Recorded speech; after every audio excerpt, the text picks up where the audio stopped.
روزی شیطان در گوشه مسجدالحرام ایستاده بود. حضرت رسول صلی الله علیه و سلم هم سرگرم طواف خانه کعبه بودند. وقتی آن حضرت از طواف فارغ شد، دید ابلیس ضعیف و رنگ پریده در یک گوشه ایستاده است. فرمود ای ملعون، تو را چه می شود که چنین ضعیف و رنگ پریده هستی؟ شیطان گفت از دست امت تو به این حال و روز افتادم. حضرت فرمودند مگر امت من به تو چه کردند؟ شیطان گفت چندین خصلت نیکو در امت تو به جا افتاده و من هرچه تلاش می کنم که این خوی را از امت تو بگیرم ولی نمی توانم.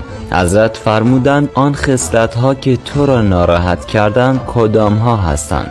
گفت اول اینکه هرگاه که به یکدیگر میرسند سلام میکنند و سلام یکی از نامهای خداوند است. پس هر که سلام کند الله متعال او را از هر بلا و رنجی دور میکند و هر که جواب سلام دهد خداوند متعال رحمت خود را شامل حال او میگرداند. دوم اینکه وقتی که با همدیگر ملاقات میکنند به همدیگر دست میدهند و این دست دادن ثواب بسیاری است.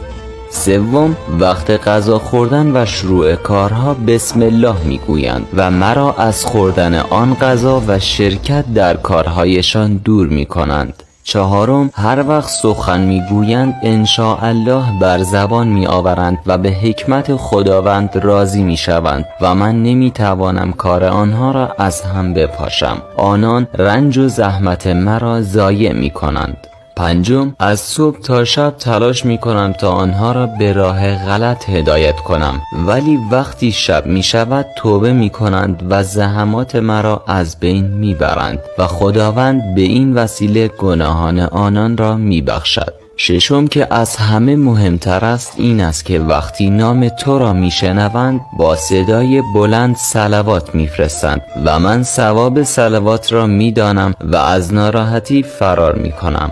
و رسول الله صلی الله علیه و سلم فرمودند هر کسی که یکی از این خصلت‌ها را داشته باشد از اهل بهشت است. پس سعی کنیم همیشه این خصلت‌ها را داشته باشیم.